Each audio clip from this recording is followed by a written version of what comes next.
유럽을 절대 친미가 아닌 어떤 중간 지역에서 중국을 배제하지 않는 이 동지로서 역할을 좀 더 해달라. 이제는 보조금을 안 준다 이래요. 그래서 그 후부터 전기자동차가 진짜 경쟁력을 가져가기 시작해요. 중국 자동차들이.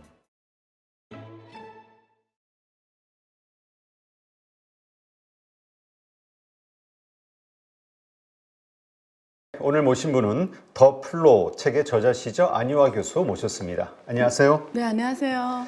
자, 지금 5년 만에 유럽 순방 나선 시진핑 네, 주석. 네. 그래서 사실 얼마 전에 유럽의 각국에서 그 공급 과잉에 대한 이슈 때문에 네. 중국에 대한 관세 네. 여러 가지 공격이 있었잖아요. 네, 네. 어떻게 될 것이냐 지금 여러 가지 통상 관련 이슈들이 떠오르고 있는데 어떤 상황입니까?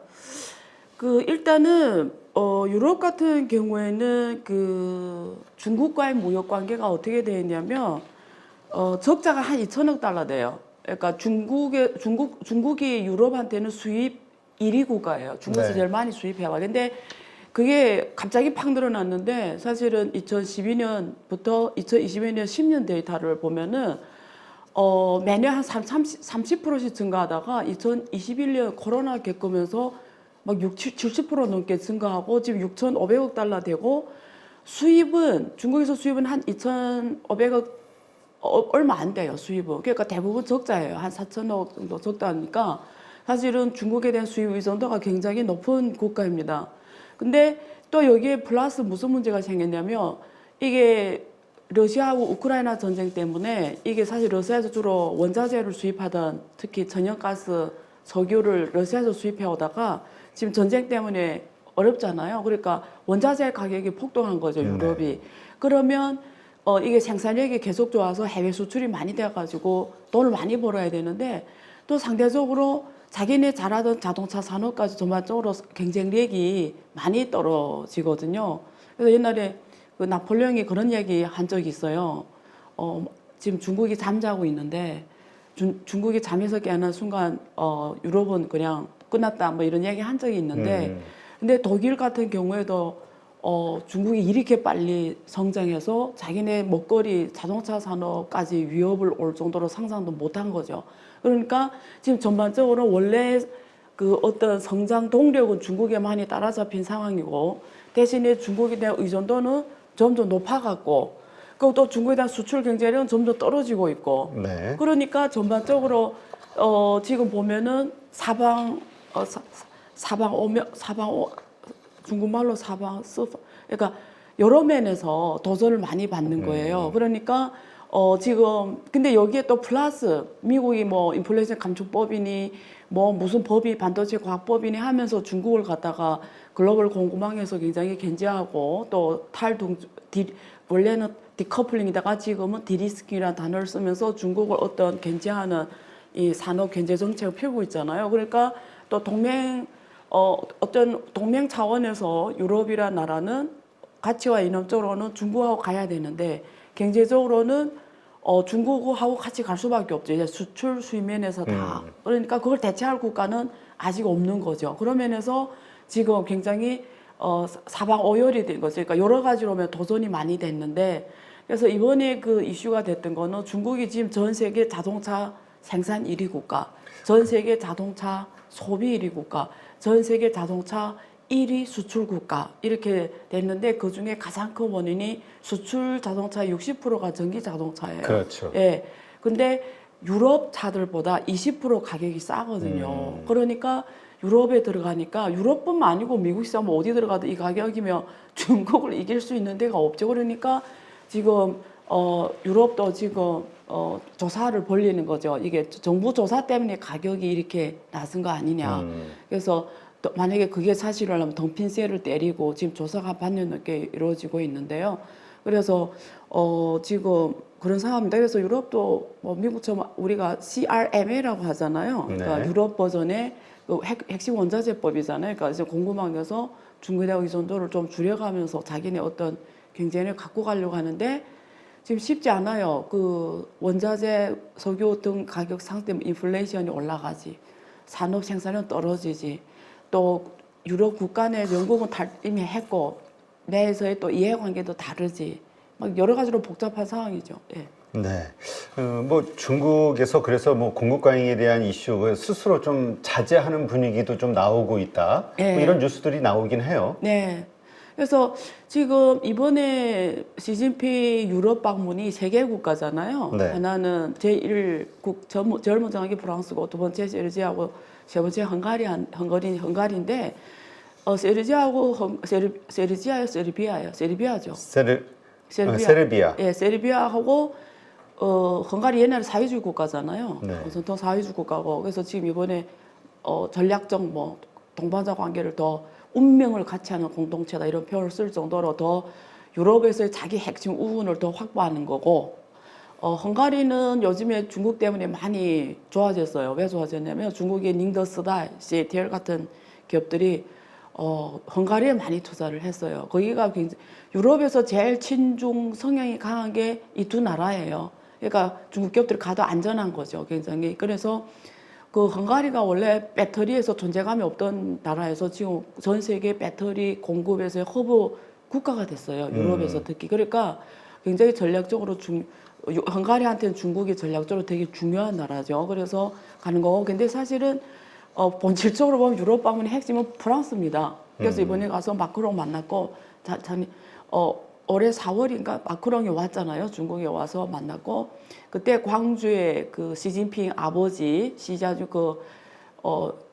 근무하던 거기에서 뭐 중국의 이거 뭐라고 하죠? 이렇게 튀긴 악기 이름을 까먹었네. 중국 가야금 있어요. 중국 그 가야금 거기서 음악이 그게 그 음악도 까먹었다. 어쨌든 뜻이 뭐냐면 너와 나는 직이다 이런 메시지를 전달한 거예요. 시진핑이 그 마크롱한테. 근데 이번에 프랑스 방문 보니까 또 어떠면 답변으로 또 뭐 자기 고향을 모시고 갔더라고요. 이 시진핑을. 그래서 그런 개인적인 우애를 강화하는데 이번에 그 유럽 의장도 만났잖아요. 3자가 5월 6일에 오전에 앉아서 미팅 했잖아요. 그래서 이 유럽과 프랑스 이해관계가 조금 또 그러니까 프랑스가 원하는 거는 유럽에서 자기네 절대적인 존재감과 그리고 리드 그리고 중국과 미국 사이에서 유럽은 그 어느 한편에도 치우치면 안 된다는 주장을 강하게 하는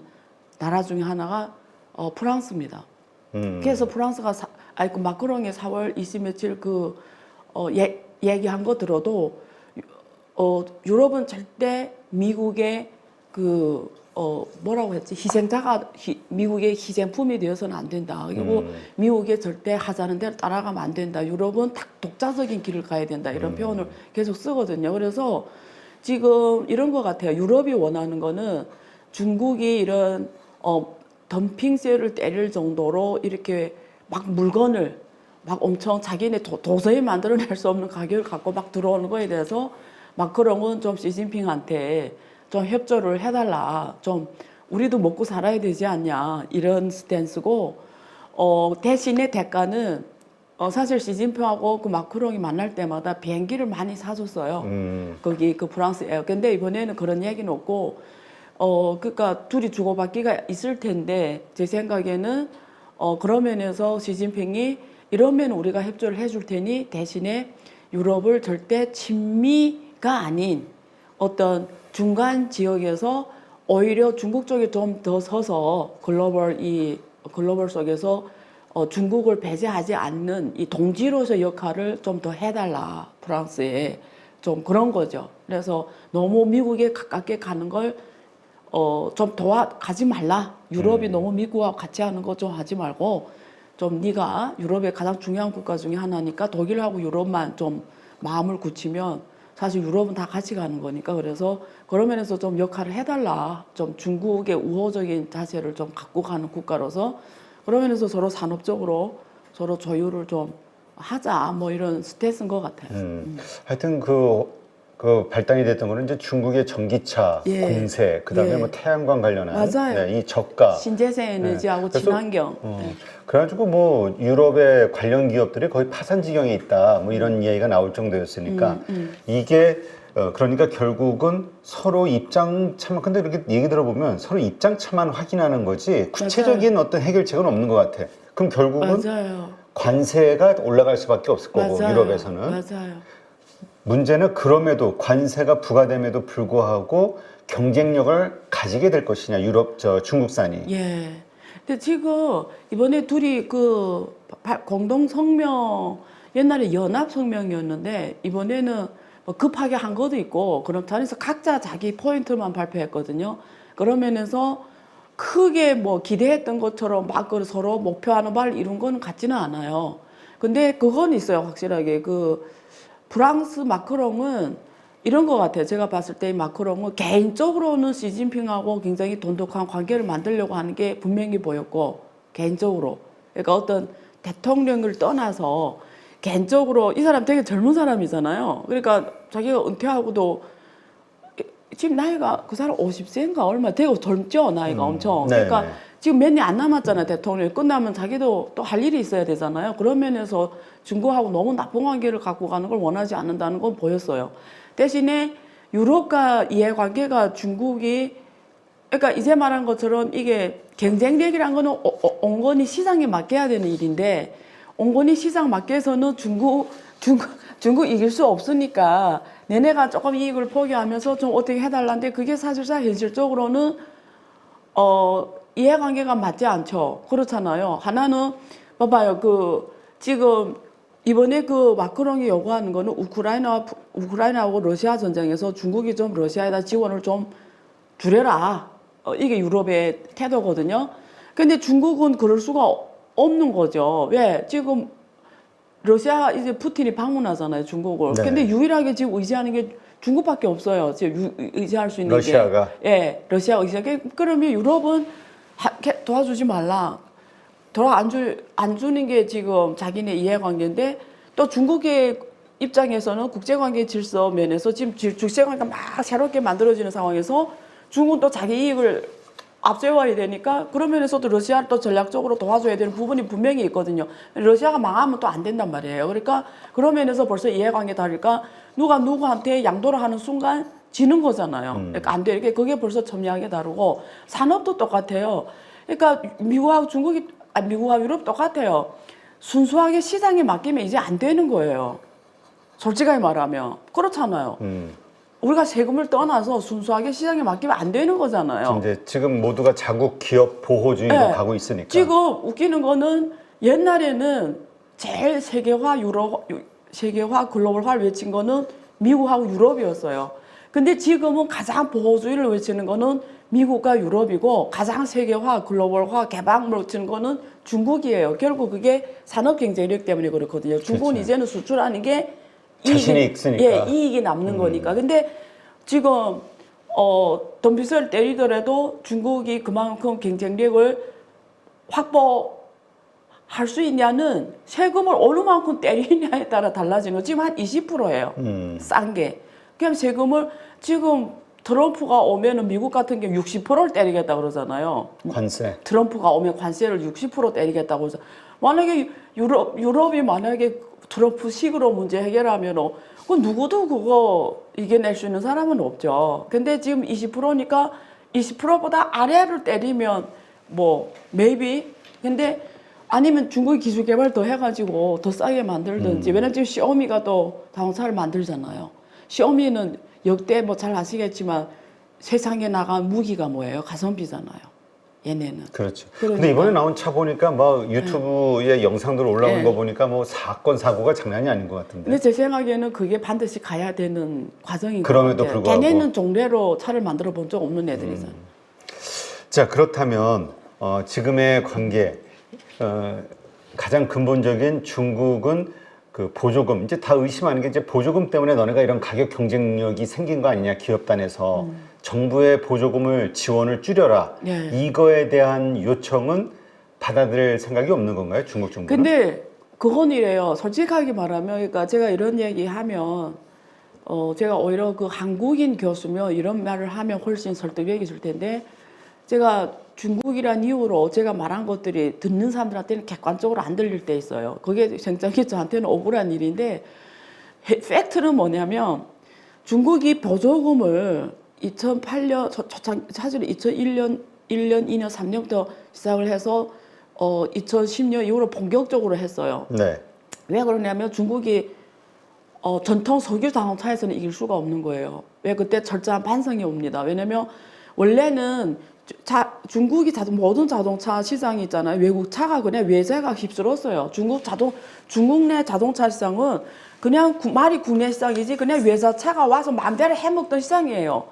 현대기아도 2013년에 있잖아요. 2013년에 그때 상당 기간 현대자동차의 그 자동차 연구소의 중국 위원이었거든요. 그래서 매년마다 분기마다 이렇게 위원으로서 같이 회의를 하고 또 현장 가보고 R&D 보고 이랬어요. 근데 클라이막스를 찍은 게 현대기아가 2013년에 차 없어서 못 팔았어요. 그때 내 기억에는 140만 대였어요.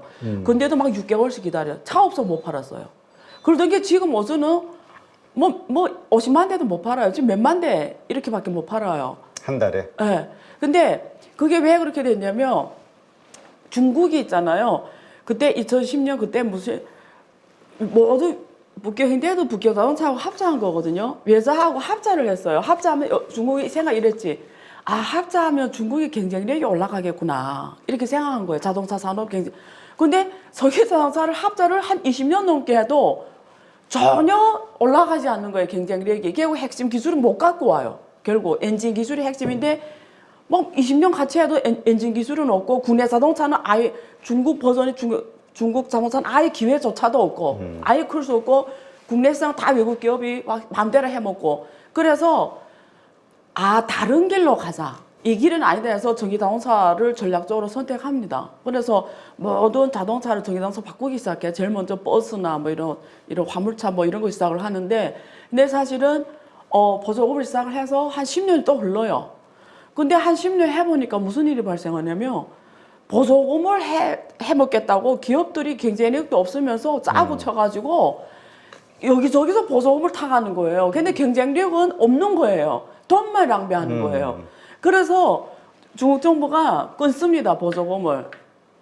이제는 보조금을 안 준다 이래요. 그래서 그 후부터 전기자동차가 진짜 경쟁력을 가져가기 시작해요. 중국 자동차들이. 근데 그러니까 여기에 오히려 반대예요. 보조금을 안 줘서 경쟁력을 갖게 된 거예요.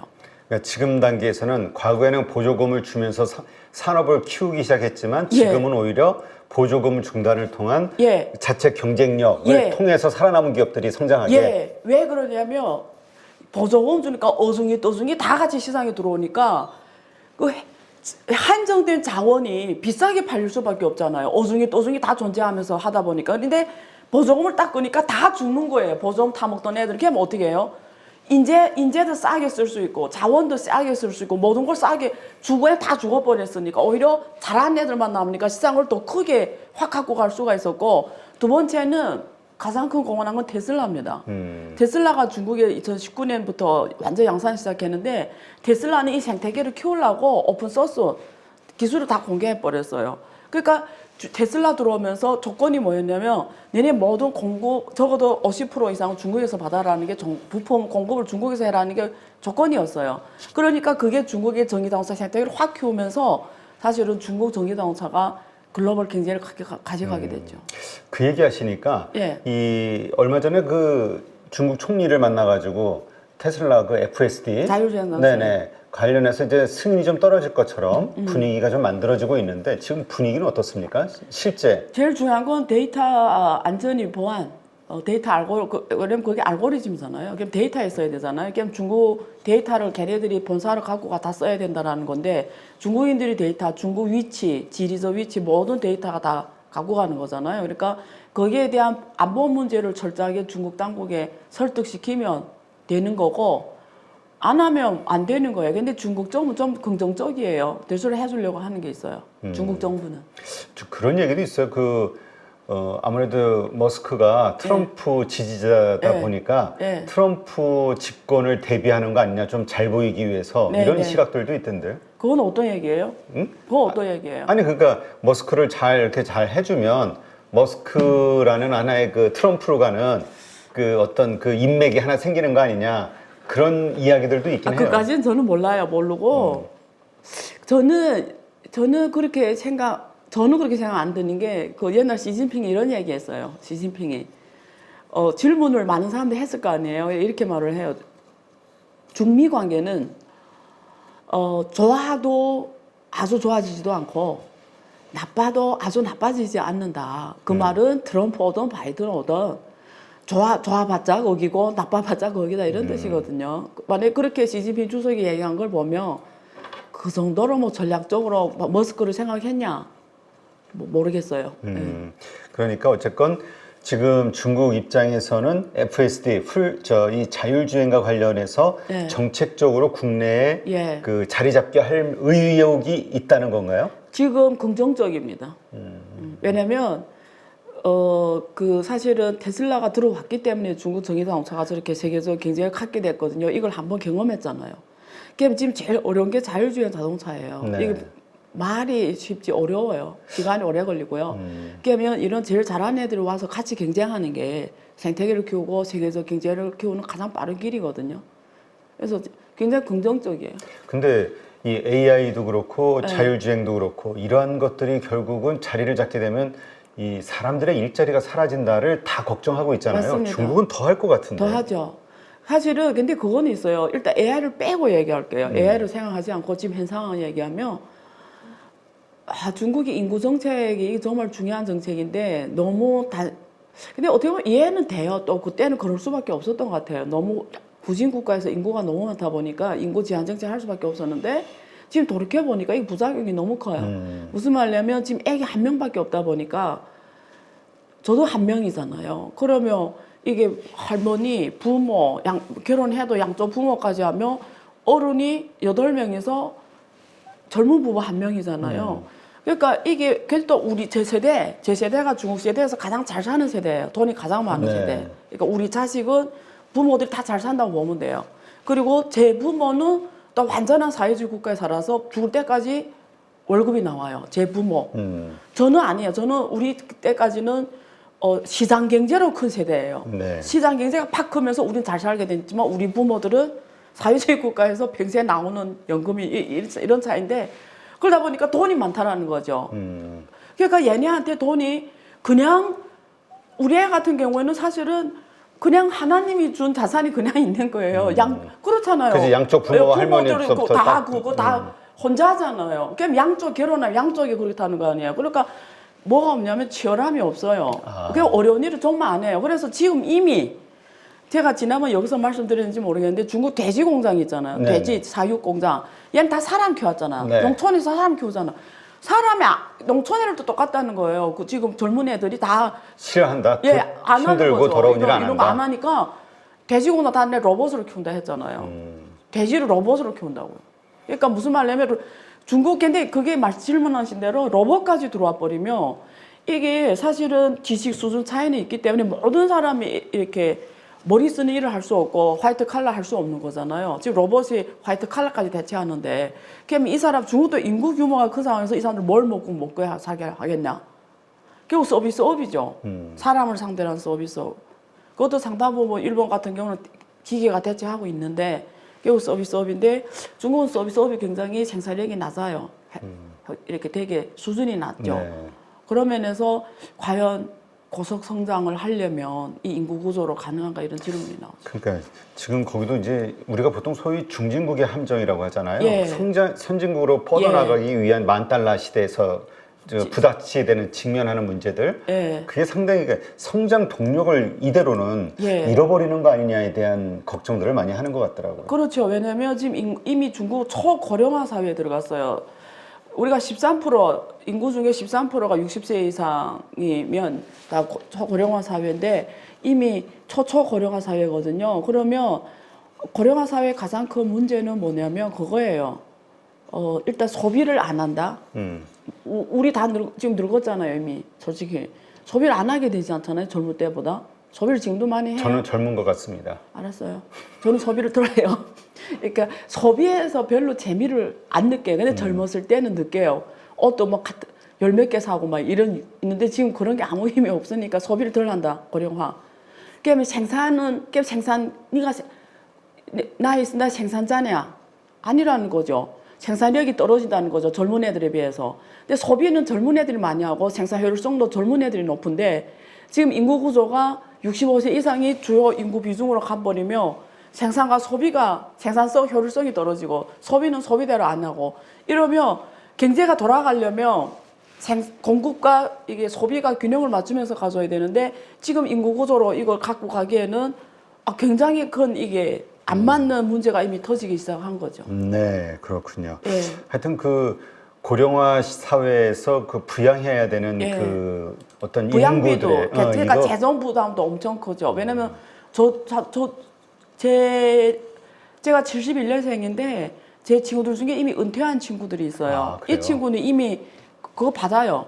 연금이 나오기 시작하거든요. 그러니까 지금 보면 굉장히 젊은데 지금 100세 시대라고 하잖아요. 네. 앞으로 50년을 연금을 타가면서 국가 부담이 재정 부담이 얼마나 크겠어요. 그렇죠. 예. 알겠습니다. 이번에 그 미국에서 인텔, 퀄컴이 그 화웨이에 반도체를 공급할 수 있는 그 수출 면허 이게 이제 취소됐다 이런 게 뉴스가 나왔어요. 지금의 이 반도체 규제 중국이 받고 있는 압박가 실제 받는 피해는 정말 심각한 건가요? 그렇죠. 화웨이 보면 알죠. 화웨이가 2020년 2분기까지 세계 스마트폰 2분기에 삼성을 한번 이깁니다. 2020년 2분기에 세계 최대 생산하고 제일 많이 팔았어요. 한번 삼성을 딱 이긴 적이 있어요. 2020년 2분기에. 그리고 미국이 이렇게 구글 안드로이드도 못 쓰게 하고 업그레이드 못 시키게 한 거잖아요. 그러면서 원래 화웨이 주요 시장은 유럽입니다. 유럽. 삼성은 동남아에서 많이 썼어요. 그리고 중저가 폰 중심이었고, 화웨이는 유럽에서 많이 썼어요. 놀랍게도. 유럽이 1위였어요. 유럽에서 제일 많이 쓴 게 화웨이였어요. 근데, 2020년 2분기 이후 지나서 구글 안드로이드 업그레이드를 못 시키니까 유럽에서 화웨이를 안 사기 시작했어요. 그러면서 산 게 삼성전자입니다. 네. 그래서 삼성전자가 매출이 폭발적으로 늘어났고 지금 세계 1위가 됐잖아요. 애플을 이기고 애플은 완전 고가폰이고 고가폰을 사려면 애플이고 중저가 좀 괜찮은 거 좋은 거 사겠다 하면 가성비 좋은 거 사겠다 하면 삼성폰이란 말이에요. 그래서 지금 세계 1위 됐는데 근데 화웨이는 완전히 뭐 저 바닥까지 뭐 순위 국내에서도 못 들어갈 정도로 완전 밀렸죠. 네.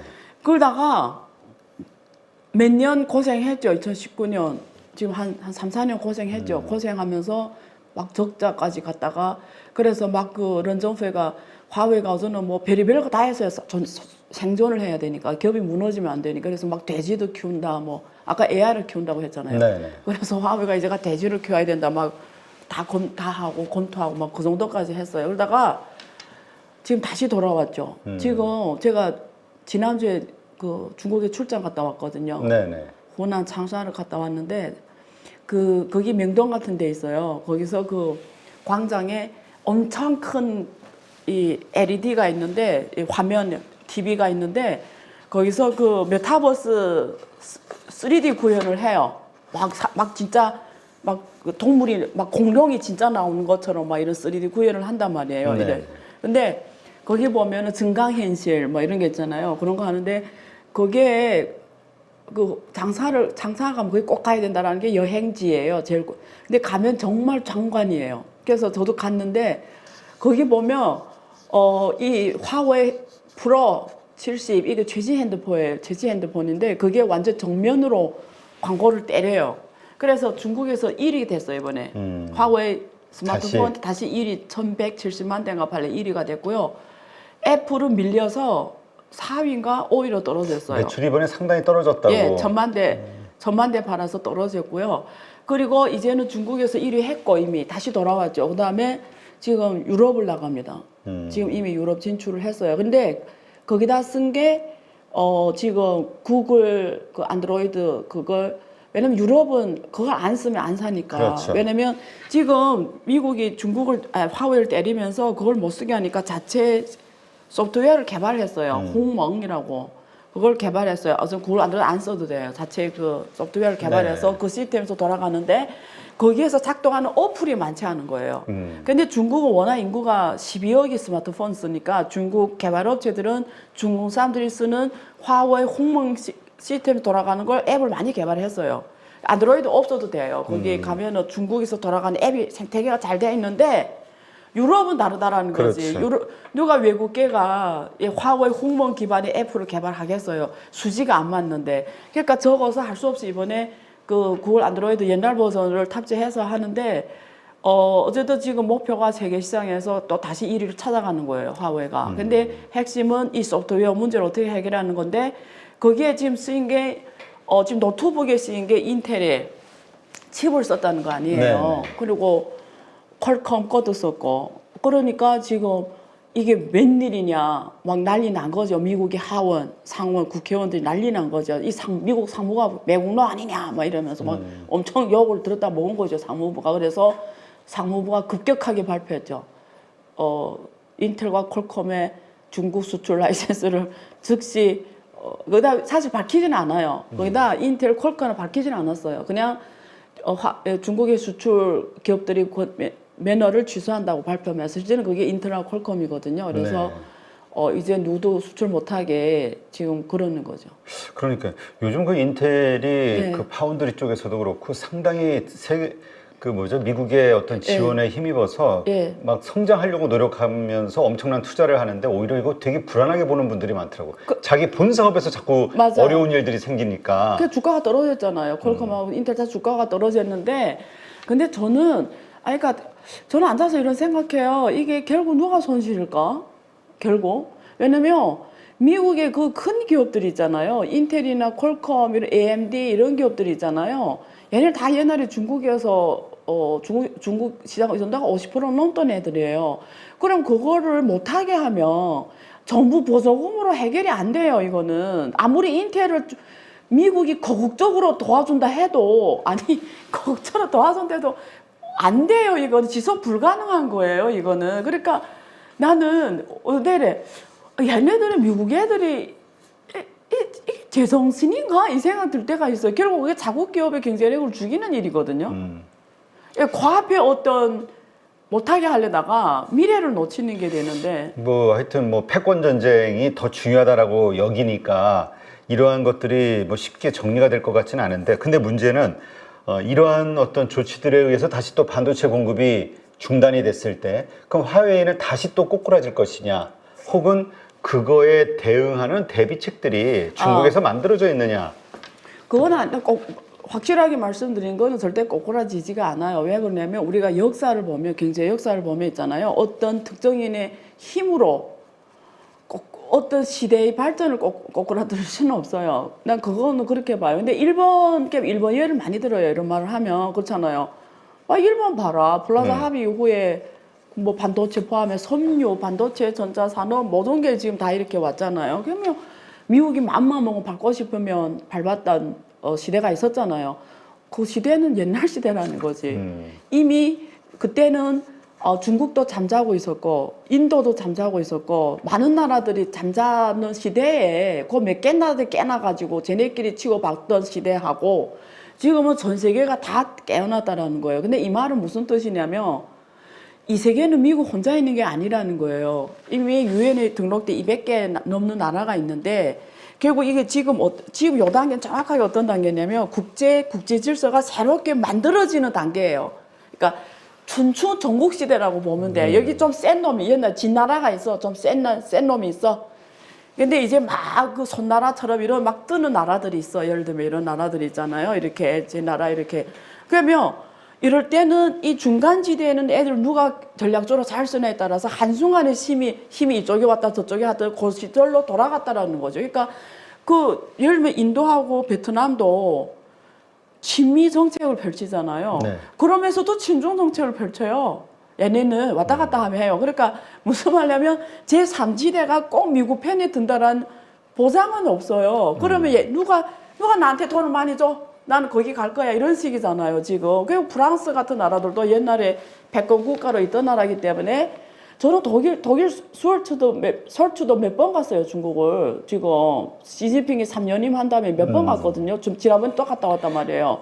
그 무슨 말이냐면 전 세계 질서에서 중요한 핵으로 있던 유럽이 그렇게 일방적으로 미국 편은 아니라는 거죠. 자기네 주도권을 박앤 파워를 계속 지키려고 하는 게 있잖아요. 근데 이제 트럼프가 만약에 온다. 다시 그러면 유럽하고는 완전 또 나토를 안 한다는 거, 나토를 없앤다라는 거 아니에요? 그러면 어떻게 될 것 같아요? 유럽하고 미국은 또 이렇게 되는 거예요. 그때 중국은 어차피 중국은 뭐 이렇게 교류할 게 많잖아요. 앞에서 경제적 이야기 해드렸지만. 그러니까 그걸 그렇게 절대적으로 말할 수 없다는 거지. 누굴 때려가지고 걔네 꼭 죽는다? 두 번째, 반도체는 중국이 어떤 상황이냐면 장비 빼고는 장비, EUV 우리 빼고는 사실은 솔직하게 말씀드리면 우리가 반도체라는 거 통칭해서 세계 비중을 말하잖아요. 한국보다 더 많습니다. 미국보다 더 많아요. 우리가 통칭해서 어떤 핵심 경쟁력 빼고 우리가 반도체 세계 비중 이러면 중국 미국보다 많아요. 그러니까 무슨 말이냐면 핵심 경쟁력이 전처 기술이 없지 이제는 상당 부분 생태계가 왔다라는 얘기를 드리는 거고 두 번째 지금 핵심 기술에서도 어느 게 특히 없냐면 지금 시스템 설계라든지 메모리라든지 파운드리라 다 상당히 올라왔어요. 지금 딱 그 EUV 이게 최신 EUV 이게 안 되는 거예요. 근데 DUV는 이미 왔고. 그래서 예. 지금 그런 걱정하시는 분들도 있더라고요. 예. 반도체 전문가들이 중국 다녀와서 하는 얘기가 예. 범용 파운드리가 맞아요. 됐던 범용 25나노미 반도체, 이하. 예. 범용 반도체 시장에서의 이상이지. 또 공급 과잉 문제가 맞아요. 심각해질 수도 있다. 맞아요. 그러니까 중국이 전략 바꿨죠. 얘네 이렇게 우리를 서방 국가가 우리를 이렇게 기술 속으로 우리를 이렇게 목숨을 끊어? 그러면 우리는 어차피 중국은 방대한 국내 시장이 있으니까 25나노미 이상의 그게 자체는 현실에서 그거 더 제일 많이 써요. 이런 막 7나노, 5나노미 많이 쓰는 게 아니고 현실은 그거 제일 많이 쓰니까 이건 다 할 수 있잖아요. 이기에서 우리가 세계 휘토류처럼 세계 절대적 경제력 갖고 가는 거지. 그러면 어제는 이쪽은 한국 기업, 미국 기업, 뭐 일본 기업 다 죽여버리는 거지. 이쪽 25나노미 이상 하는 기업들은. 그러면 중국 기업만 남으면 우리는 고첨단하지만 범 참여에서 우리가 1등이고 내년은 핵심이 1등이면 얘네 없으면 어차피 안 되잖아요. 왜냐면 이게 대부분 범용을 쓴단 말이에요. 그걸로 막 교환하자 또 이런 전략으로 또 하는 게 있죠. 네. 그런 식으로 자국 산업을 그러니까 범용 우리가 네. 좀 낮은 사양의 반도체에서는 그렇게 키워나가고 있다. 네. 그러면 이러한 것들로 인해서 인텔과 퀄컴의 어떤 그 납품이 없다 하더라도 화웨이 같은 경우도 계속해서 폰을 만들어낼 수 있다로 봐야 되는 건가요? 예, 그건 100%예요. 근데 왜냐면 중국 국내 시장이 크기 때문에 가능해요. 왜냐면 아까도 그게 있잖아요. 우리가 DUV를 한다라는 건 무슨 말이냐면 원가가 올라간다는 얘기예요. 이게 원가 화웨이 핸드폰이 삼성 핸드폰이 비쌀 수밖에 없다라는 건데 성능은 떨어지면서 근데 중국이기 때문에 존재 가능해요. 아무래도 그렇잖아요. 이게 거국적으로 중국 정부가 지원할 수도 있고 더 높아지는 단가를 중국 정부가 지원해서 소비자들이 쓸 수 있게 단가를 만들어 볼 수도 있고 또 중국 사람들은 이제 미국이 하도 중국을 저렇게 견제하니까 중국 사람들이 이왕이면 화웨이 핸드폰을 사자 이런 생각하는 거죠. 지금 어떻습니까? 이 반도체 하여튼 뭐 이것에 대한 규제 이것은 갈수록 점점 더 심해질 수밖에 없을 것 같은데 미국의 네. 지금 스탠스를 보면 중국의 그런 의견들도 있어요. 어쨌건 이거 효과적인 것을 발휘해서 중국의 관련 산업이 상당히 좀 치명타를 입었다라는 분석도 있긴 하더라고요. 뭐가요? 중국의 예. 관련 산업, 이 핵심 반도체들의 공급이 제때 안 예. 되면서. 네네. 그러니까 중국 관련 사람들이 그건 있어요. 그러니까 중국의 그 반도체 기업들이 우죽순처럼 엄청 많았는데 많이 죽었어요 다. 이게 원래 엄청 많다가 거의 뭐 80% 70%를 각 섹터별로 항목별로 다 죽어버리고 큰 애들만 생존하고 나머지는 다 죽어가는 그 상황이었어요. 근데 지금은 각 지방별로 또 반도체 펀드라는 걸 지금 많이 만들어요. 다시 또 붐을 예. 일으키는 거군요. 예. 투자 붐을. 예, 그래서 제 지인도 지금 한국 돈으로 지금 2조 넘는 펀드 만들어서 투자하고 있거든요. 이렇게 반도체 관련 생태계에다 특히 중고 설비 이런 거 있잖아요. 이런 데다 투자해서 이렇게 중국이 지금 이 시장이 엄청 커지니까 그래서 또 새롭게 또 투자 많이 하고 있어요. 그렇군요. 많이 죽었고 또 많이 투자도 하고 있고. 예. 네, 알겠습니다. 자, TSMC 예. 계속해서 미중 간의 어떤 이런 갈등 이게 심해지면서 가장 큰 타격을 입을 것으로 보고 있었는데 지금 어떻습니까? TSMC와 중국과의 관계는?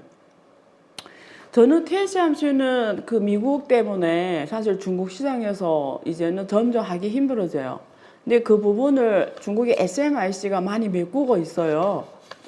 많이 단가 면에서 부족하고 기술 면에서 부족하지만 거기 그 옛날에 그 TSMC 또 핵심 인재들이 많이 왔기 때문에 시간 문제라고 생각해요. 그래서 TSMC는 저는 오히려 걱정스러워요. 제가 TSMC가 왜 그러냐면 원래는 중국하고 같이 가는 게 엄청 최적의 해거든요. 제일 좋은 답인데 미국이 압력 줘서 못하게 하고 또 TSMC가 미국 갔잖아요. 네. 뭐 보조금을 뭐 준다고 가서 지금 개고생하고 있는데 어쨌든 이번에 또 일본은 갔잖아요. 또 일본은 지진 때에 가 있더라고요. 그 지진이 자주 일어나 그것도 이해를 못하겠는 게 아마 일본이 요구한 것 같아. 거기다 해라고. 그것도 나 조금 이해 못해. 그 지진이 제일 많이 발생한 지역이 왜 만드는 공장을 하는지. 지번에 그 공장 세우는 곳이? 예, 완전.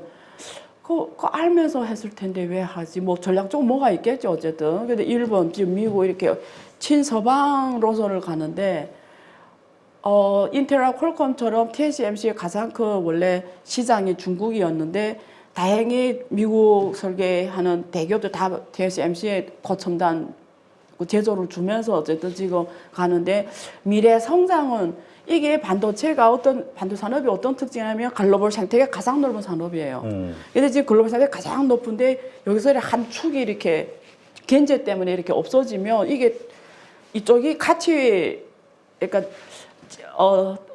지반이 무너지는 것처럼 지반이 이쪽을 이렇게 팠더니 이 지반이 와르르 무너지는 것처럼 단기에는 얘네를 견제하고 못하니까 좋아 보이지만 길게 봤을 때는 반도체 지반이 무너진다라는 거예요. 무너지면 다 같이 손해를 본다라는 거죠. 그게 시간 문제라고 저는 생각해요. 그 중에 가장 큰 저는 모르겠어요. 만약에 아프리카 같은 덜 개발된 지역이 성장한다. 그러면 모르겠어요. 근데 지금 상황에서 인도도 지금 보면은 성장이 말처럼 잘 안 되거든요. 인도도. 아, 그래요? 예. 그거 봐서는 아프리카가 중국이 이렇게 좀 한 축으로서 경제 공급망에서 이렇게 좀 빠지면 그게 수요할 때가 커져야 된다라는 거예요. 수요 시장이 엄청 커져야 되는데 잘 사는 국가들은 수요가 어전 정해져 있어요. 잘 사는 국가들은 어전 수요가 이렇게 확 못 늘어나요. 그렇죠. 그러면 이렇게 막 성장하는 국가에서 소비를 많이 해요. 사람들이 못 살다가 돈이 생기면 어때요? 막 사기 시작하는 거예요, 물건을. 중국도 그랬잖아요. 잘 못 살다가 잘 사니까 전 세계 나가서 매제품을 휩쓸이 하잖아요. 그게 왜 그래요? 명품을 못 써보니까 돈이 있으니까 명품부터 사들이는 거예요. 사람의 소비력이 강해지는 거예요. 근데 그러려면 또 이머징 국가가 확 떠올라서 중국이 이쪽 부분을 메꿔줘야 되는데 그러면 봐봐요. 미국 봐봐요. 미국 삼성이 갔지, TSMC 갔지, 인텔이지. 전 세계 대기업 다 미국에서 한다는데 걔네들 간의 경쟁력이 얼마나 심하겠어요. 경쟁이.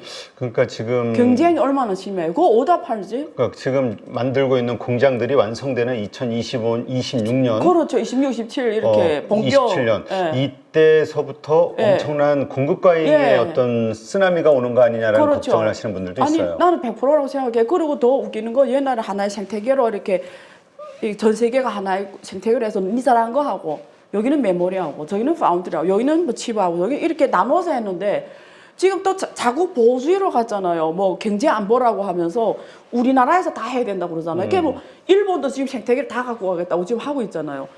그 다음에 한국도 우선 저 용인의 그 윤석열 정부가 와 대대적 투자를 하잖아요. 몇백조 하잖아요. 저 미국도 하고 어디 다 보호주의로 가면서 다 자기 나라에서 한대.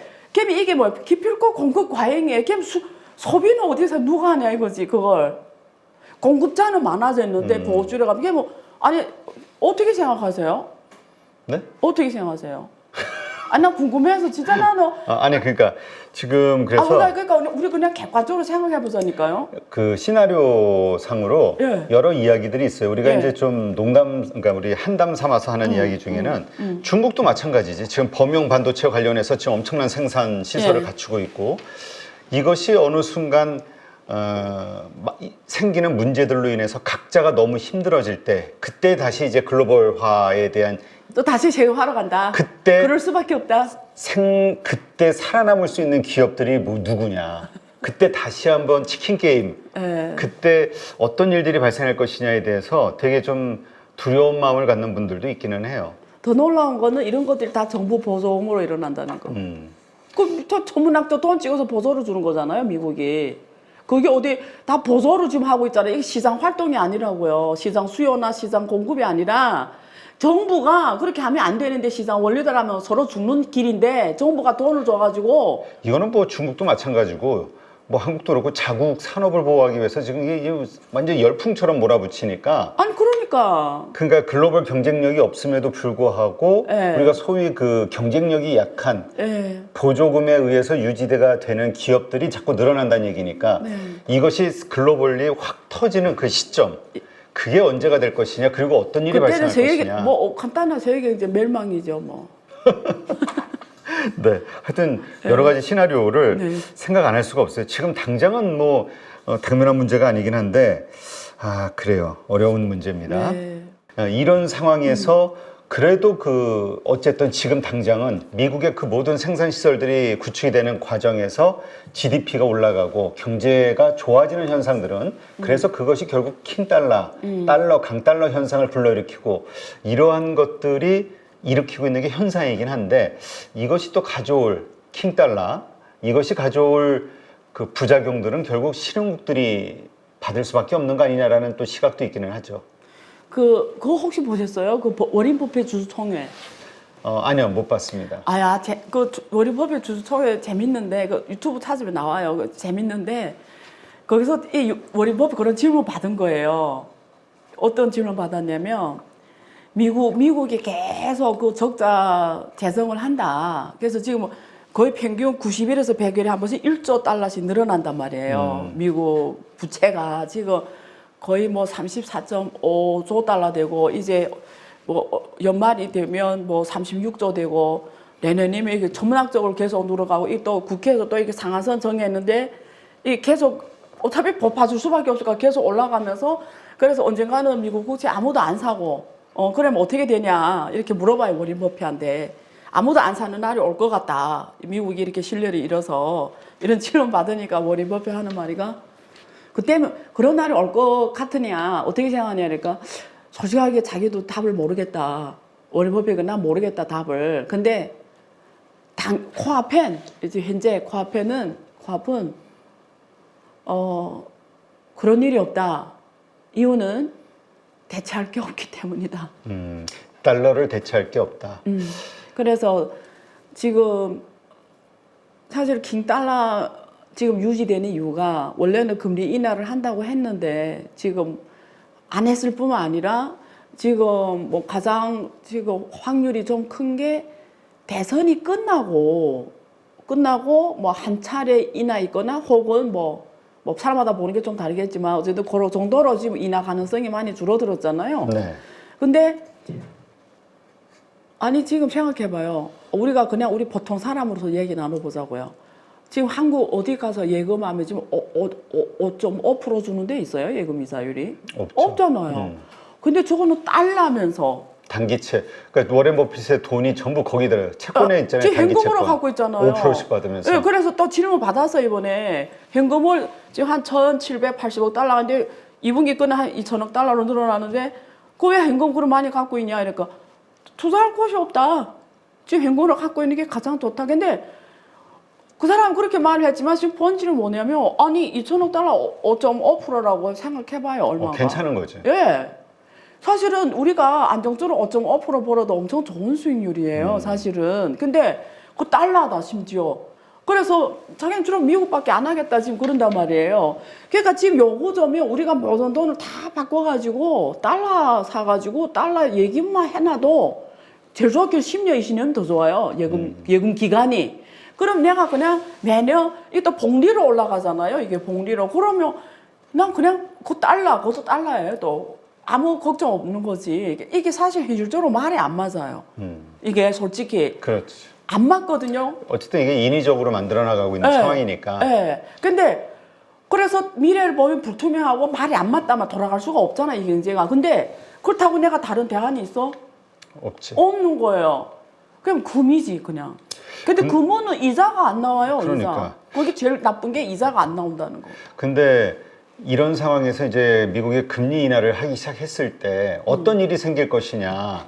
물론 증시와 관련해서도 오히려 그때가 이게 뭐 경기가 안 좋아서 하는 거기가 아니기 때문에 더 좋아질 수도 있다는 얘기도 있습니다만 신흥국들 이것으로 인해서 얻을 수 있는 그 충격은 어떤 게 있을까? 저 오래 가면은 한국, 일본 다 버티기 힘들어요.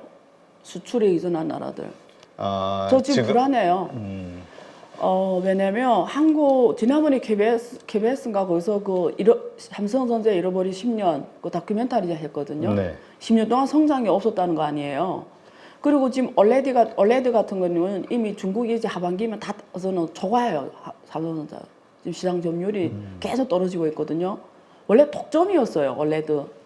근데 지금 그것도 다 따라잡게 생겼고 스마트폰은 성장이 이제 거의 멈췄고 네. 애플이 지금 주가 안 올라간 다 이유가 있어요. 애플이 지금 이번에 자사주 매 계획을 엄청 발표한 게 뭐냐면 투자할 데 없다라는 거고 그렇지. 주가 조작으로 그냥 주주들한테 환원하겠다 말밖에 안 돼요. 그 배당을 늘리겠다는 거잖아요. 4% 정도. 그러니까 이게 투자할 데 없다라는 거거든요. 그치, 성장주가 돈을 배당으로 주는 거는 성장을 포기한 거죠. 그렇죠. 막 웃기는 거거든요. 이게. 그래서 그럼 삼성전자는 뭘 먹고 살지? 앞으로 미래? 이런 게 다 지금 그런 거잖아요. 그래서 그러면 한국 어차피 수출해서 돈을 벌어야 되는 나라예요. 이 나라는. 이거 운명이에요. 그러면 수출해서 많이 돈 버는 가능성 점점 줄어들면 원화를 어떻게 지키냐 이거지.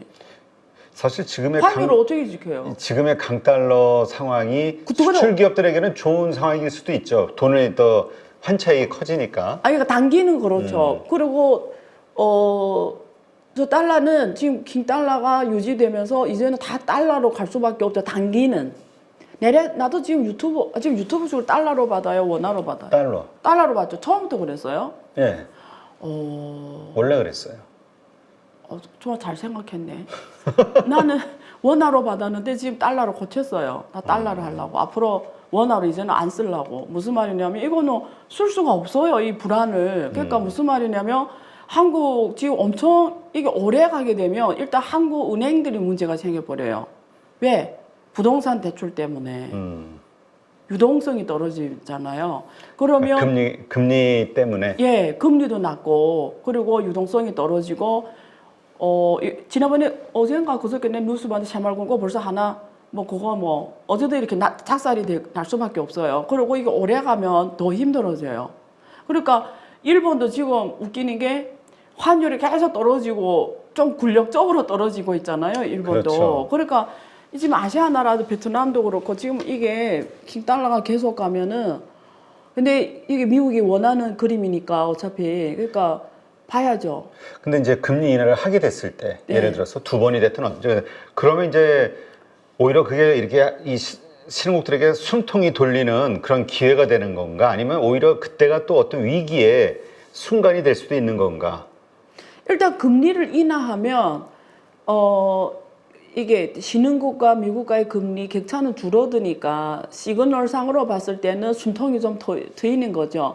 근데 금리 인하가 어느 정도 되냐에 따라도 다르겠는데 결과적으로는 본질적으로는 기업의 수출이 잘 돼야 되는 거죠. 그러니까 한국은 달러 금리 인상, 금리 인하 환율이 좀 절상이 되면 또 수출이 또 어려워지는 거 있잖아요. 만약에 달러가 약세고 원화가 강세면 또 수출이 상대적으로 한국 물건이 비싸진다라는 거 아니에요. 상대적으로. 그렇죠. 지금은 환율이 싸니까 한국 물건이 싸잖아요. 그러니까 일본하고 이번에 수출이 일본기 좋게 나왔다고 좋아하잖아요. 그거 1.3%가 올랐으니까 그거 가지고 막 좋아하는 거 웃기긴 한데 어쨌든 1.3%가 증가돼서 수출이 그렇다고 지금 좋아하는데 그런 면에서 우리 국민들한테는 안 좋죠. 원화가 싸니까. 근데 수출 기업들은 그런 효과를 받을 수 있는데 만약에 달러가 인하됐는데 이게 달러가 엄청 절하가 되고 원화가 확 올라갔다 이러면 또 수출 기업들은 오히려 반대로 워낙 지금 세계 경제가 안 좋잖아요. 또 미중 갈등으로 무역 전쟁으로 그때 또 트럼프가 혹시 오면은 설상가상이겠죠. 트럼프가 세금을 막 60% 때려버린 설사가상. 그렇지. 지금 근데 예. 그 뭐 한국도 그렇습니다만 일본도 그렇고 그 이 강달러에 대한 환율 방어 때문에 외환보유고를 많이 썼다라는 이야기들이 있었단 말이에요. 네. 근데 우리가 가장 먼저 떠오르는 건 중국인데 중국도 환율 방어 때문에 상당한 돈을 썼다는 뉴스들이 나오긴 하던데요. 한 200억? 뭐 얼마, 주로 홍콩이에요, 홍콩. 홍콩 때문에. 중국 국내는 걱정 안 해도 돼요. 왜? 자방목을 막아놨는데 뭐 걱정해요. 못 들어오고 못 나갔는데. 예. 홍콩이 폐기제잖아요. 네. 달러 대비 폐기제니까 지켜줘야 되잖아요. 항상 홍콩을 지키는 게 중국을 위한 보역 많이 갖고 있는 이유 중에 하나였어요. 그래서 계속 이렇게 가면 위험하죠. 어렵죠. 그러니까 뭐 4월 통계 보니까 예. 중국의 외환 보유액이 3조 2,008억 달러로 예. 한 448억 불 줄었다. 한 400억 들었구나. 예, 448억. 맞아요. 야, 이게 전부 홍콩 때문에 쓴 거다. 그렇죠. 방어에 쓰죠. 예. 이게 어쨌든 강달러 시대, 미국의 어떤 의도가 담겨 있는 거긴 하지만 이 강달러 시대는 일시적인 것으로 봐야 될까요? 아니면 이게 상당히 오랜 기간 지속될 거로 봐야 될까요? 미국 경제가 솔직히 안 좋아요. 솔직하게 말하면 어마어마하게 안 좋아요. 지금은 상당히 우리가 좋다고 보고 있는데. 그게 다 헛소리예요. 그래서 그 시설들 만드느라. 예, 그것 때문에 FDI 때문에 그렇잖아요. 그러니까 미국에서 저런 정책 취하면 전 세계 대기업들이 들어갔고 아무 들어가면 땅 파고 뭐 공장 짓고 막 뭐 원자재 갖고 오고 좋아 보이죠. 눈앞에 뭐 고양이 아웅한다는 그런 말이 있지 않아요? 그런 식이고 근데 이번에 그 취업자 수도 많이 줄었잖아요. 이 예상보다 원래 한 24만 명 생각했는데 지금 실제 그게 현실이거든요. 그러니까 그 미국 유튜브를 보잖아요. 미국 틱톡 보잖아요. 다 오늘 잘렸다는 거예요. 아마 거기에 뭐 바이러스 좀 생존 바이러스 문제도 있지만 어쨌든 무슨 말이냐면 실제 현장 가봐도 안 좋거든요. 그러니까 전반적으로 소비나 생산이나 이런 것들이 좋다는 게 나는 어디서 나온지를 잘 모르겠어요. 근데 굳이 이유를 찾아라면 그런 이유밖에 없어요. 그러니까 전 세계가 뭐 거기에 지금 가가지고 투자를 해서 뭐 그렇다고 하는데 그게 현실도 미국 사람들하고 관계가 크지 않아요. 왜냐면 사람을 그렇게 많이 안 뽑아요. 삼성전자 서한 가면 사람이 거의 없어요. 사람 많이 안 써요. 미국도 똑같아요. 가서 그 반도체 공장 재봤자 인력 이제는 다 자동화 시설로 다 자동화거든요. 근데 그래서 처음에 한 1, 2년은 좋아 보이는데 난 길게는 뭘로 성장해야지? 그래서 저는 결론이 뭐냐면 세계 경제가 앞으로 상당 기간 점점 안 좋아진다라는 거예요. 그게 제 이 더 플로에서 결론입니다. 제가 요번에 그 일본을 잠깐 며칠 갔다 왔는데 네. 거기 가이드분이 그 얘기를 하시더라고요. 네. 그 일본 정부가 70대, 80대들한테도 계속 일주일에 4일 정도라도 일하라고 계속 이 얘기를 한다는 거라. 특히 이 운전. 왜냐하면 젊은 층들이 줄어드는 데다가 맞아요. 또 이 층들이 힘든 일을 안 하려고 하니까 맞아요. 이 물류 쪽에 사람이 맞아요. 없다는 거라. 맞아요. 예, 맞아요. 그래서 물류가 스톱이 되면 경제가 맞아요. 마비되는데. 맞아요. 근데 지금 중국도 얘기 나오는 거 보면 예. 중국 일자리가 없다 하면서도 또 그런 힘든 일자리는 안 가는 것 같은. 그 정확해요. 네. 어느 나라나 한국 똑같아요. 그래서 요즘에 제 아는 분은 그 운송물류업을 우정물류 이쪽 하시는데 그분이 지금 대안 중에 하나가 한국의 은퇴자분들을 물류 인력으로 쓰는 일이에요. 그럼 재취업이 되는 거잖아요. 그래서 일본하고 같은 양상인데 되게 효율적이죠. 사실 그게 맞는 말이거든요. 왜냐면 이분들이 건강 차원에서도 결국 한국도 그렇고 일본도 그렇고 이게 나이가 일정 이상 올라가면 지하철 다 무료잖아요. 그래서 그 무료로 어떤 예세는 분들 일부러 아침에 지하철 타서 지하철 안에서 왔다 갔다 하는 사람들이 있다잖아요. 그래 아무 일 없이. 왜냐면 집에 있는 것보다 그렇게 왔다 갔다 하는 게 건강에 도움되니까. 그러면 이런 분들이 그냥 피곤하지 않게 물류 비용이 안 들잖아. 지하철 다 무료잖아요. 그러면 한 사람 한 낚시 물건 갖다 줘도 왜냐면 어마어마하게 로인들이 많잖아요 지금. 그래서 그분들이 싸게 그리고 건강에도 좋고 그리고 물류 비용도 다운시키고 되게 좋죠. 사실은 서로 경제적으로도 생산 활동하는 거잖아요. 그렇죠. 네. 중국 그 청년층 실업률 사실 1% 경제 1% 중국 GDP 요거에 따라서 300만, 400만 일자리가 왔다 갔다 한다고 제가 전에 말씀드린 것 같은데 150 지금은 한 200만 좀 200만? 넘을 거예요. 아. 예, 예. 어떻습니까? 중국의 실업률, 청년 실업률의 문제. 지금 공식 통계는 뭐 한 24.5%라고 하는데 사실 실제 실감하는 거는 돈 없다고 해요. 근데 확실한 건 청년들이 일자리가 많지 않다는 건 맞아요. 이제처럼 그런 어려운 더러운 일까지 하면은 실제는 되겠는데 앞에서 말한 것처럼 안 한다는 거 아니에요. 근데 대부분 옛날에 어디서 했냐면 IT 기업, 네. 플랫폼 기업, 그리고 요즘에 SNS 있잖아요. 이런 중국말 하면 한국말 하면 유튜브나 이런 거, 중국어 유쿠 뭐 많아요. 뭐 샤오홍수, 틱톡 이런데 그런 걸 많이 하고 막 이랬는데 요즘 이런 것들이 굉장히 너무 치열해서 또 안 좋아요. 이게 별로 수익을 실현하는 건 소수고 대부분은 못 실현한단 말이에요. 그러니까 그럼 얘네들이 취직할 것이 결국 이런 데이터 관련 산업, IT 관련 산업, 플랫폼 관련 산업, 이건 또 사람을 지금 점점 줄이는 다 로봇으로 가. AI, 알고리즘, 챗GPT 나오면서 이제 사람도 많이 얘는 다 사람 하던 거 있잖아요. 챗GPT로 다 되고 이제는. 다 요즘에 AI 알고리즘 좋은 게 너무 많이 나왔어요. 네. 옛날 사람 10명 쓰던 거 지금 1명이면 돼요. 그러게요. 좀 일자리는 줄어들고 있고. 예, 이런 건 다 데이터이기 때문에 알고리즘 다 대체가 되거든요. 그러니까 지금 젊은 애들이 선호하고 할 수 있는 자리는 줄어들고, 또 이런 막 어려운, 더러워 이런 데 안 가고 이러니까 그게 구조적 실업, 그 다음에 또 정상적인 실업 다 합해가면서 지금 실업이 경제가 또 안 좋아지잖아. 안 좋잖아요. 그러니까 전반적으로 수요가 줄고 알리바바도 사람 계속 줄여가고 있고 징동도 줄이고 다 대기업 다 줄여가고 있어요. 계속.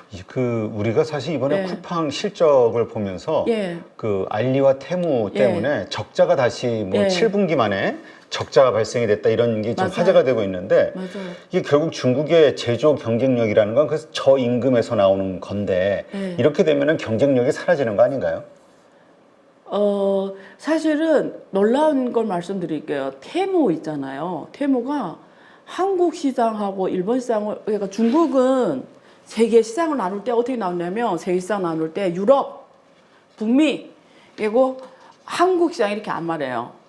일본하고 한국 하나 시장으로 봐요. 아, 그래서 테무는 일본, 한국을 딱 4명이 해요.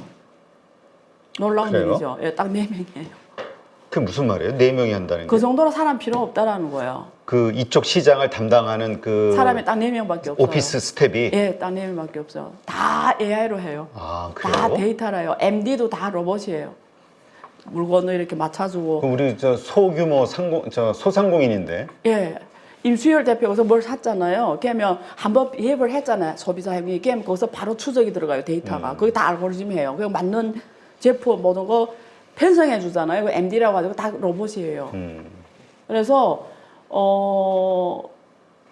중국이 옛날에 노동이 저가돼서 제조업이 경쟁력이 있다라는 건 노동 밀집형 산업들이었고 이제는 그거는 2008년 이후로 옛날이 돼버렸고 중국이 지금 제일 빨리 가는 게 왜 저가 경쟁력이 점점 더 중국이 더 이렇게 부각되냐면 2가지 원인이에요. 하나는 중국이 AI하고 데이터 산업이 세계에서 가장 빨리 가고 있어요. 제일 앞에서 가요. 그 다음에 이게 방대한 시장이 있어요. 근데 제조업 생태계를 완벽하게 구축해 놨어요. 그러니까 나 아이디어만 있으면 되는 거예요. 아이디어만 있으면 그냥 아주 빠른 시간에 원하는 물건을 마음대로 만들어낼 수 있어요. 짧은 시간에. 뭐 일주일 만에 끝내요. 이건 전 세계 어느 나라도 못 해내요. 그러니까 짧은 시간에 해냈다는 건 뭐예요? 모든 걸 비용을 줄였다는 거예요. 한 달 만들어내는 거랑 일주일에 만들어내는 게 비용이 같아요. 네. 한 달이면 월급을 통째로 줘야 돼. 일주일 비용만 주면 되잖아요. 그러니까 그렇지. 그런 식인 거예요. 그러니까 이거 뭐 이기는 거죠. 그리고 쿠팡 같은 경우에는 시대적 흐름에 대책을 좀 거기 담당자가 읽어야 되는데 시대적 흐름에 맞는 비즈니스 모델가 아니에요. 시대적 흐름은 뭐냐면 물건에서 돈 버는 개념이 아니에요. 이 쿠팡은 물건에서 돈 벌잖아요. 네. 양쪽에서 생산자와 소비자의 이익을 자기가 가져가는 구조거든요. 근데 테무는 그게 아니에요. 그걸로 돈 벌지 않죠. 그래요? 예, 데이터로 보는 구조예요. 이익을 최대한 소비자하고 생산자한테 그러니까 싸게 공급을 하는 예, 방식. 굳이 조금 더 이익을 가져오는 데는 생산자 쪽을 가져오고 소비자는 최대한 싸게 준다. 예, 싸게 주는 거죠. 거의 뭐 원가 비슷하게 주는 거고. 네. 그러니까 상당히 저도 네. 이렇게 이용해 보면은 네. 알리바바보다 훨씬 싸던데, 그럼 알리바바가 사실 우리 쿠팡이나 비슷한 비즈니스 모델이잖아요. 예. 그럼 알리바바도 이 전자상거래와 관련해서는 많이 좀 죽었어요, 알리가. 비전이 없다고 봐야 되나요? 그렇죠. 그러니까 우리 중국에서 항상 전자상거래 뭐 1세대, 2세대 이러면 걔네는 어서는 사람 놓고만 로인이고 지금 태무를 못 이기는 거예요. 그래서 시가총액이나 모든 면에서 다 태무 이기. 중국이 핀도더거든요. 다 이겨버렸어요. 그렇죠. 그러니까 중국 1위 부자가 핀도더 황정이라는 사람이 이제 마윈을 초과할 정도로 바뀌었어요, 순위가. 그래서 이 시대적 흐름에 핀도더가 맞다라는 거죠. 이런 저가 상품을 최고의 가성비로 주는 거죠. 근데 쿠팡 같은 경우에는 마진을 거의 20-30% 남기는 거잖아요. 마진은 20-30%. 이런 모델, 옛날 모델인 거죠. 못 이기는 거죠. 그렇다면은 이렇게 시대적 흐름에 우리가 이제 각자 아이템도 다르고 하는 일들도 다 다른데, 어떻게 시대적 흐름에 내가 지금 역행하는지 아니면 순응하고 있는지를 한번 스스로 점검해 볼 수 있을까요? 그게 정말 좋은 질문이고요. 제가 실제는 제가 지금 현재 가장 시간을 많이 써서 만들고 있는 거예요. 결국은 앞으로 로봇이 그 생각 해보셨어요? 혹시 이건 그냥 질문하는 건데, 아까 처음에 질문하셨잖아요. AI 다 대체하잖아요. 네. 그건 동의하시는 거죠. 네, 결국 네. 상당 부분. 그럼 사람 뭘 먹고 살아야 된다고 생각해요? 저요? 그냥 우리 그냥 친구가 얘기하듯이 네. 여쭤보면 아니 그러니까 이제 네. 그러한 여러 가지 바뀌는 인프라들을 최대한 활용해서 네. 머리로 먹고 사는, 저는 이제 아무래도 투자로 먹고 살아야 될 것 같아. 머리로 먹고 사는 네. 것밖에 안 남겠죠. 네. 머리로 먹고 사는 것도 상당 부분 AI가 다 대체하니까 그렇지. 어떤